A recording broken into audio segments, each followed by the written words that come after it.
So today I'm going to be discussing two key topics. The first one is the Renters' Rights Bill. I guarantee you at some point I will call it the Renters' Reform Bill. That has been rolling off the tongue so easily for the last 2 years. It is the Renters' Rights Bill. And in particular, I'm going to be looking at the key changes to the grounds on which you can rely when you are seeking a possession order from the court. The second thing I'm going to be discussing is your rights to access your property when a tenant is refusing you entry. So, starting with the key changes to the grounds that you can rely on when you are seeking a possession order, the biggest change that we're seeing is in regard to the no-fault Section 21 evictions. And I just want to briefly remind everyone as to what the current position is. Once a tenancy's fixed term has expired, and provided that the landlord has served the prescribed information, so the documents that are on the screen, on the tenant, the landlord can serve a no-fault Section 21 eviction on the tenant. And in its current format, that notice needed to give only 2 months' notice. There was no necessary reason for you to have to serve it, hence the term no-fault eviction. Well, as Paul touched on earlier today, that is no more. We are seeing the abolition of no-fault Section 21 notices. So your first question would probably be, well, Tyler, what's going to replace it? We are going to see new and amended mandatory and discretionary grounds for possession. Now, I'm sure it goes without saying, but a mandatory ground is one that if you seek to rely on it at court and you do make out that ground, the court must award you a possession order.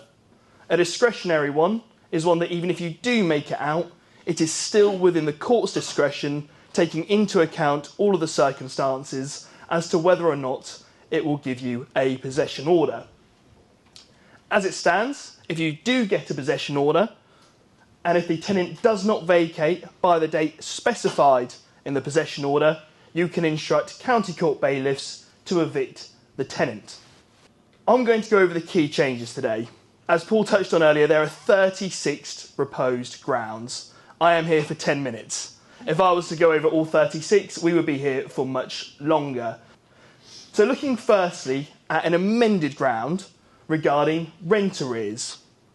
The proposed position is going to change so that now, instead of a tenant needing there to be 2 months rent arrears, you're going to need a tenant to have 3 months of rent arrears. And instead of giving the tenant 2 weeks' notice that you might seek to rely on this ground, you are going to have to give the tenant 4 weeks' notice. That 3-month threshold is a threshold that you must achieve if the matter goes to a hearing. So you still run the risk that a tenant will drop below that 3-month threshold before a hearing, and your mandatory ground will become discretionary. So it's an important point to bear in mind. That might be threshed out at some point. That remains to be seen, but that is how it is currently. It's also important to bear in mind that under this proposed ground, arrears that arise because the tenant is waiting for universal credit payments are to be disregarded. So if they're fallen into arrears because for whatever reason the government is being slow at getting the money to them, that is going to be disregarded. So it might be that if you can build that relationship with the tenant and find out what's going on, that'll be quite important, because if it comes out in the wash at the hearing, you won't get your possession order. Now, the second big change we're seeing is, I don't know if you call it a new or an amended ground, but I've defined it as a new one, really. It's a new mandatory ground that features for possession when you or your family intend to occupy the property as your only or principal home. As the law currently stands, if you've given the tenant prior notice in the tenancy agreement, you can seek to move into that property yourself, but there's no rights for your family. Well, that's changing now. The tenancy must have been in place for at least 1 year when that notice expires. You must intend for the property to be yours or your family's principal or only home, and family is defined as spouses or partners, parents, grandparents, siblings, children and grandchildren, including any half-blood relations. And the notice period for that is 4 months. So realistically, the earliest you could give notice is 8 months into the tenancy. That notice period is 4 months. That expires at that 12-month point. So the tenancy at that point has been in place for 1 year. So we do have a new mandatory ground for for possession that features when you want to sell the property or re-let it for a term of no less than 21 years. So essentially you're looking to grant a long lease from it. Again, the tenancy must have been in place for at least 1 year when that notice period expires, and the landlord must give at least 4 months' notice. So again, we're in a position where the earliest in theory you could serve a notice is 8 months into the tenancy. Now, quite an important point is when you want to rely on either the occupation as the principal home for you or your family, or the sale of the property, there are going to be some regulations around those grounds. And in particular, you cannot market for letting or re-let the property for a term of less than 21 years, so again that long lease, within 12 months of the vacation date specified on the notice, or 12 months from the date that you file a possession claim if you are required to do so, unless the court grants you possession based on a different ground. So let's say you file a possession claim based on 2 grounds. One is there are rent arrears and also I want to move in. You make out that rent arrears ground, fine. This restriction won't apply to you. Otherwise, this restriction will apply. Now, rather problematically, and I think it's going to be ironed out, and I'm sure a few of you are thinking the same thing, is that if you file a possession claim, that 12-month period, which is known as the restricted period, is from the date that you file your possession claim. So you're almost being punished with a later restriction period because you've had to file a possession claim. Hopefully that's something that's ironed out, but it's worth keeping it in mind for now. So what happens if a landlord markets or relets the property within that restricted period? Well, it's going to be a criminal offence. We're not quite sure what the punishment is going to be yet. Presumably a fine of some sort. Initial or minor non-compliance could see you receive a civil penalty of up to £7,000. A major or repeated non-compliance could see you be penalised with a penalty of up to £40,000 and still prosecution. And the UK government has said it's going to give local authorities investigatory powers. What does that mean? No, I don't know either, but we will find out. Now, there is a new ground. I wasn't sure if it would apply to too many people in here. I'll come on to the restrictions in it in a minute. But that is when a superior lease ends. So you have a long lease, essentially, and you have sublet out. You have assigned that, and you have assigned a tenancy. A new mandatory ground for possession will arise when the superior's lease is under a superior tenancy. The superior lease was for a fixed term of no less than 21 years. And you'll see that in this legislation, the long leases are always defined as no less than 21 years.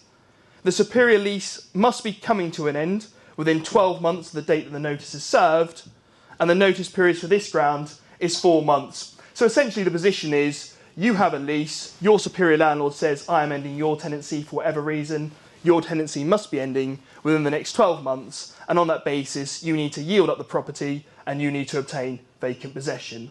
If you make that out, you can rely on this ground.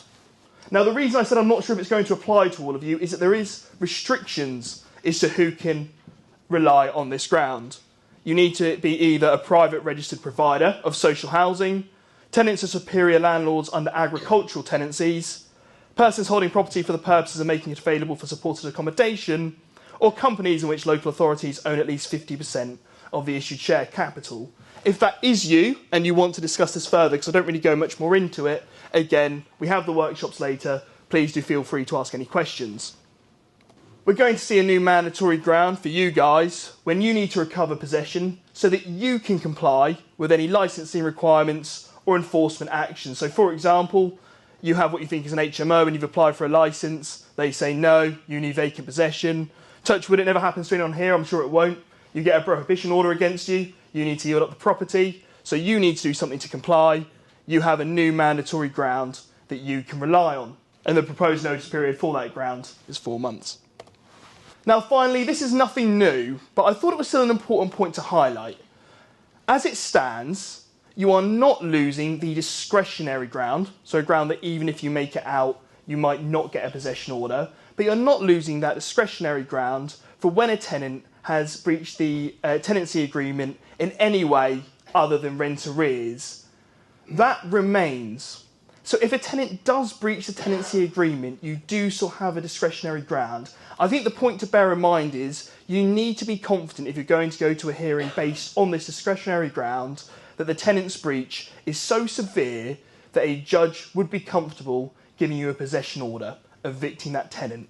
But for now, that ground remains. So let's just have a very quick summary then as to the sort of key changes that I've mentioned about possession and eviction. Timeframes when it comes based on rent arrears will be more pro-tenant. From 2 weeks notice to 4 weeks notice, from 2 months arrears to 3 months arrears. No fault evictions are going to disappear entirely. You are losing that safety net. You have new grounds. If you want to occupy the property as your or your family's principal or only home, when you want to sell your property, when a superior lease ends, and when you need to comply with any enforcement action or licensing requirements. Now, what does this really mean for you in practice? Well, the timeframes are changing, fine. You have a few new mandatory grounds, but not too much is changing. And I sort of repeat the message that Paul gave earlier. We should be calm. We have these new grounds that we can rely on, and losing the no-fault evictions isn't going to be fatal to you recovering possession when you need to do so. And that's sort of the point of the new grounds. They're trying to fill that void for the reasons that you're really serving the Section 21 notices. I appreciate it's already been said today, but be careful who you let property to. And this bill demonstrates that the government acknowledges the importance of private landlords and the UK's rental sector. And this bill does have cross-party backing. Fine, there might be a few details to be ironed out. But as Matthew Pennycock said when the bill had its first reading, it is looking like it's going to come in play by summer next year. Now, you'll note one of the big omissions from the proposed grounds for possession is when a tenant is refusing you access to your property. And I'm just going to briefly talk about what you can do in that scenario. I'm conscious I've been given the 2-minute warning, so it will be brief. Once a tenant signs an assured short-hold tenancy agreement, the Landlord and Tenant Act 1985 enshrines their right to quiet enjoyment of the property. You may own the property, but the tenant is paying for the exclusive occupation of it. If you therefore enter the property illegitimately, you are in theory trespassing. And I know how frustrating that is, considering it is your property. But that is the position. So what should you do if you want to enter a property? Make sure you give notice, do it in writing. So posted, written, email. Most people prefer posted. It's probably the safest method of deemed service. What the tenancy agreement can't do is say the landlord can enter whenever he wants at any hour. That term would be unenforceable. It would be an attempt to contract out of the Landlord and Tenant Act 1985, and therefore you cannot rely on it at court. What the tenancy agreement might do is say how much notice you have to give and when. If it does so, make sure you follow it. And if it's silent on this front, then the Landlord and Tenant Act 1985 implies a term that if you give 24 hours notice, you do have a right to access the property to inspect it. The notice should always state who will enter the property and why, and really that's just good practice. If a tenant refuses access, well, at the moment we have a Section 21 notice if we're outside the fixed term and we're provided the prescribed information. Well, obviously that's going to go, isn't it? So the ground that you might want to rely on, and what you might seek to do, is serve a Section 8 notice, and that Section 8 notice would rely on the ground that I talked about earlier, which is the general any breach of tenancy. If you did have to go on to court on that basis, you probably wouldn't get a possession order. What you would get instead is a judge making what's called an unless order or a suspended possession order, which is essentially the judge saying to the tenant, you need to give access within, for example, 14 days. A judge would have discretion on this front. 14 days tends to be the ordinary amount of time.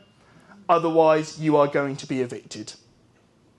Now, I appreciate the problem is that from start to finish of that process, you're looking at months and months and months when you can't access the property. Now, I am doing the workshop later. Please do feel free to put any questions there. Obviously, not right now, please. But if there are any questions later, please do feel free to ask. It's my birthday today, so if nothing else, please do come and say happy birthday. Thank you. Thank you so much. Thank you.